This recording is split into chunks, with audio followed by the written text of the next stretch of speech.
Welcome, SENS Talk. Stützle winds in, feeds it back across the track and scores! Brady Tkachuk makes it 2-0. Giroux, hit alone, scores! Tim Stützle across, Tkachuk score! The captain, Brady Tkachuk, buries it with 1:18 to go. See you later. Go, SENS, go.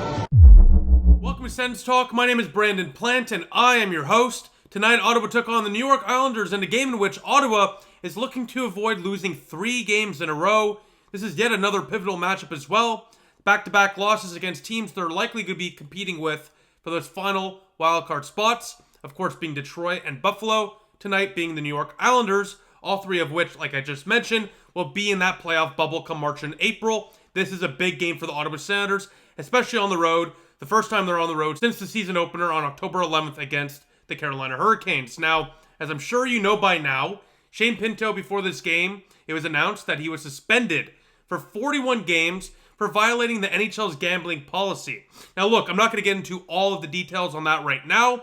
If you want to know more about that, I put a 10-minute video analyzing everything we know about the current situation. I'll put a link to that in the description below. I highly recommend you check that one out because I took a deep dive on everything we knew. I broke down every report out there. And it's, in my opinion, a very good analysis on what happened with Shane Pinto. So in the description below, you can check out that video. Now let's get into tonight's game. Starting goaltenders are Ilya Sorokin for the New York Islanders. Now this guy is a stud, one of the best goaltenders in the National Hockey League. It will be a tough test for Ottawa tonight, but his last 2 games, he's allowed 10 goals. So there's a bit of a glimpse of hope for the Ottawa Senators tonight. Now for Ottawa, speaking of them, Jonas Korpisalo starts in net for them, looking to win his first game on the road as an Ottawa Senator. Now, Travis Hamonic will play in game number 800 in the National Hockey League.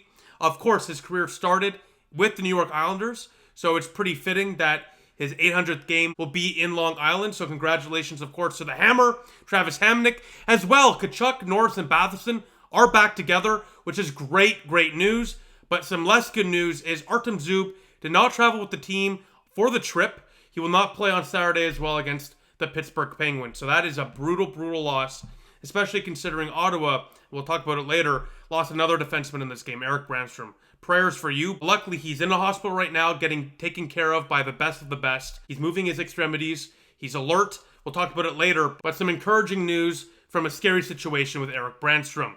Now let's get to the first period of play, and 3 minutes in, Ottawa, their slow starts this year, it's just deja vu. It's just like last year. 3 minutes in, a huge rebound by Korpisalo is pounced on by Bo Horvat on the power play to give the Islanders the early 1-0 lead. Korpisalo, yes, needs to have better rebound control in this goal, but Travis Hamonic, you need to clear the front of the net. You have to. You cannot let Bo Horvat and another guy, 2 Islander players, easily walk in to the front of the net. You just can't have that. It's unbelievable. You just saw on your screen the front of the net, 2 guys wide open to tip that shot in or to put that puck in the back of the net. So Travis Hamonic literally let Horvat take that shot with no restraint whatsoever. Hamonic, as a veteran, needs to do far better at tying up Horvat in front of the net. And the good play for the Islanders continues because 10 minutes in, the Islanders had 14 shots on net already.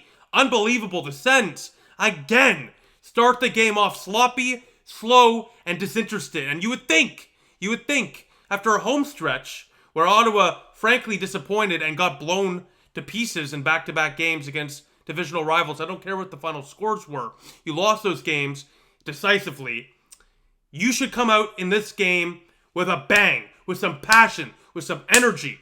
And it was anything but that in the first 15 or so minutes of the first period of play. Speaking of that, like I just mentioned, first 10 minutes, 14 shots on net, another shot on net here for the Islanders, and it's another goal for the Islanders 13 minutes in, as Mark Haslick has a turnover behind the net, absolutely gets bodied and worked along the boards. Clutterbuck in the slot, fires at home to make it a 2-0 Islander lead. Yeah, the defensemen in front of the net get caught puck watching, leaving the slot wide open, which cannot happen, but Haslick, who's much bigger than the guy behind the net, has to not get outworked there. You can't get bodied like that.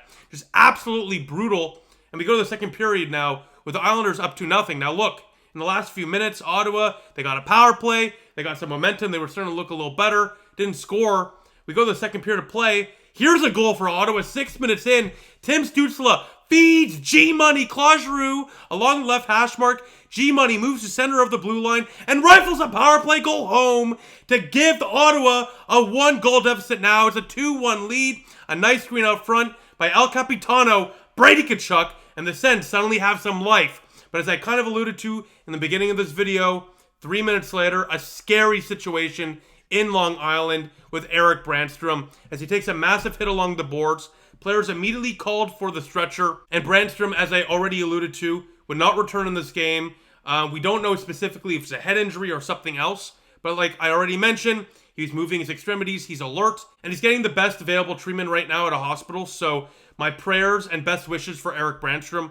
Just a very, very scary hit, as you can see on your screen. He got hit, and it looks like it's going to be a head injury. I hope I'm wrong, because that is obviously the worst case scenario.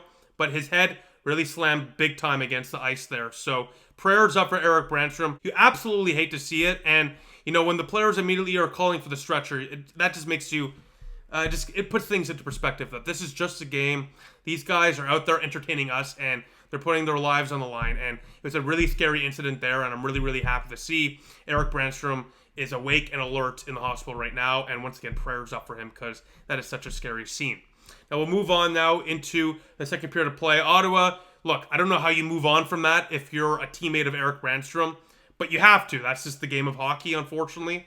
And at that point, you want to play for Erik Brannstrom. You want to win this game for Erik Brannstrom. You want to push for your player, push for your teammate that unfortunately is not going to be with you for that game. And a few minutes later, Ottawa just does that. As Jakob Chychrun, who's been on a heater this year with a stutter step along the blue line, what a move. He rips a shot past Sorokin. We are tied 2-2. Thank you, Parker Kelly, for the screen out front. Jakob Chychrun has 12 points, 6 goals, 6 assists in his first 19 games as a Senator. He's also been a point-per-game player this year with 4 goals and a couple assists as well. Jakob Chychrun tying the game at 2-2. That's a great response, especially after a scary moment to Erik Brannstrom. We go to the third period now with a tie game. And like I mentioned, at the end of the first period, Ottawa really started to get momentum. They used that second period to build off that momentum. And now, hopefully, as you would probably imagine, in the third period of play, Ottawa would capitalize on that momentum and take the lead and take this game. But guess what? That's not how things go. We go to the third period of play. A few minutes in, Ottawa and the Islanders are trading chances. They're also trading penalties.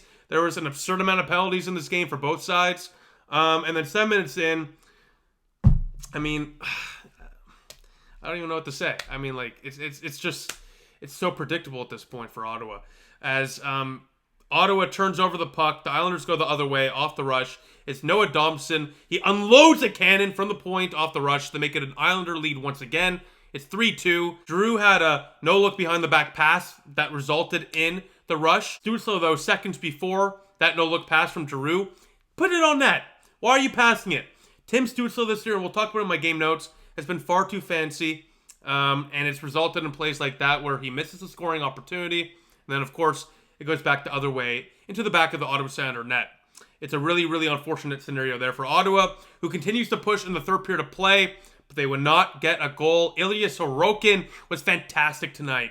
45 saves. Another 40-plus save performance for Sorokin, his 11th of his career. Ottawa, look, I'm not going to make excuses or draw any silver linings, but they literally did everything to score tonight. Sorokin was just standing on his head. And the Islanders take down the Senators 3-2, as Ottawa has now fallen in 3 straight games. Now, like I just mentioned, and we'll get to the post-game thoughts now, I don't give a damn. I don't give a damn about silver linings. I don't give a damn about any of that. Ottawa started this game off rough. Big time. I know they responded in the late portion of the first period. The second period, they dominated. In the third period, it happens. You give up a goal off the rush. It happens. Doesn't matter to me. You started off the game brutally, and that set the tone for the rest of the game because you gave up 2 goals early on. You're chasing the game from the beginning. You just can't win like that, and that is just the way the Sens have been playing for the last few years, and it's so frustrating.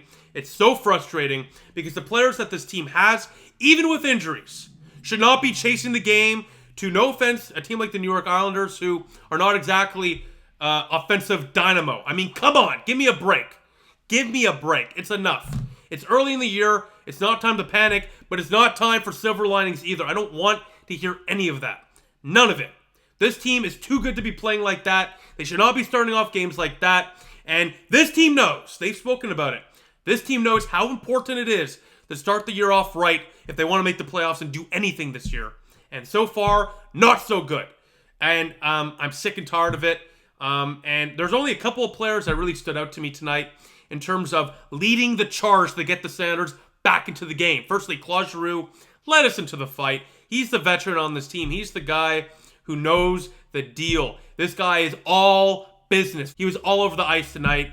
And the Sens really responded well thanks to Claude Giroux's leading mentality. Of course, getting a goal there as well. And Ottawa, look, they peppered Sorokin with 47 shots. In the first period of play, Ottawa was getting outshot by 10 plus. So the fact that they ended up outshooting the Islanders at the end of this game by 10 plus really shows how Giroux rejuvenated the offensive core to really get it going. So really impressive push there by Ottawa late. But once again, no silver linings. You lost the game. You're now 3-4-0. You're last in the Atlantic Division. You're almost last in the Eastern Conference. It's a great effort there from Giroux to get the boys going, to push for a comeback. But once again, you lost. That's all that matters.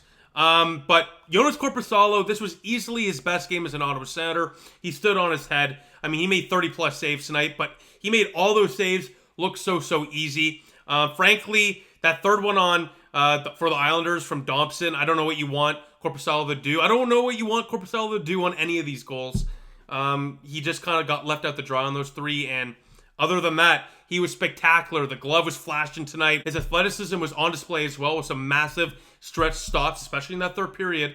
And of course, throughout the entire game, to keep Ottawa in it. So by far the best game by Joonas Korpisalo. Very impressive. If there's any silver lining that you can take out of this, it's the fact that Joonas Korpisalo looks like the goaltender we signed him to. He looks like the goaltender we expected, and I expect that to continue into the remainder of this year because Joonas Korpisalo is a fantastic goalie, and tonight he showed that. Now, I'm going to get back to my frustrations here because Tim Stützle, look, to say I'm frustrated with Tim Stützle's play this year is being very polite about it. I love Timmy Stu, don't get me wrong, but get off the ground. I know sometimes you get tripped, you're not going to get the calls, but get off the ground, okay? Get off the ground, because, for example, that 2-on-1 where the Islanders would end up scoring the other way, he was on the ground for a little too long and didn't even notice the Giroux pass. It's not Giroux's fault that Tim Stützle took an extra couple seconds on the ground, okay? So I love Tim Stützle, but you got to stop, falling. And, I'm not going to call him a diver, but when you get tripped, you just have to face the fact that you're not going to get the calls. And look, I don't agree with the stereotype that Tim Stützle has around the National Hockey League. I think he should be getting some of these calls. Don't get me wrong. But you have to accept that you're not going to. So get up, go the other way, back check, and don't leave your team stranded. Most importantly, play the game less fancy. You're getting way too fancy with the puck. Simplify it if you have to. And I'm saying all this because Tim Stützle is far too talented to be playing like the way he is right now.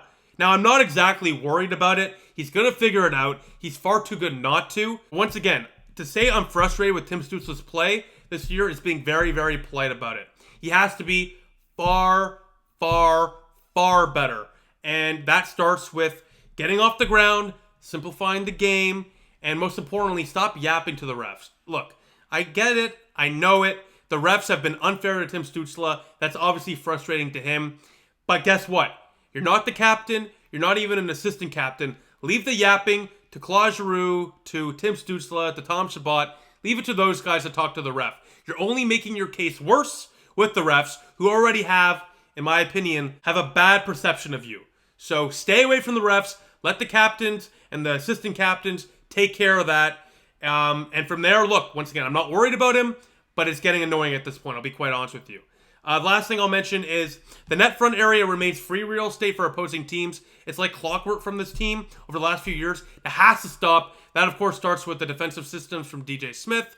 I don't know what has to change, but my goodness, the amount of time this team gets caught puck watching, leaving players wide open out front. What do you want Korpisalo or Forsberg to do in those scenarios?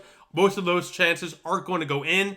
We're lucky that Korpisalo and Forsberg have made a lot of saves point blank, but eventually, through an 82-game season, that is going to be the downfall of this team like it was last year. That has to be cleaned up right now. Now, besides that, the next Senator game is on Saturday against the Pittsburgh Penguins. A big matchup against former Ottawa Senator Erik Karlsson.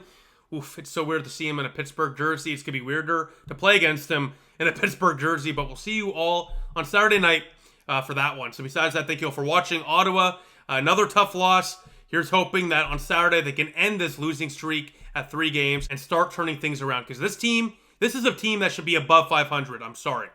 It's only 7 games in. I understand that. They have to be far better. And I want results. I don't want silver linings. I want results. End of story. We're done with silver linings. We need results. Besides that, thank you all for watching. Let me know what you think in the comment section down below as always. I'll see you all soon. Go Sens go.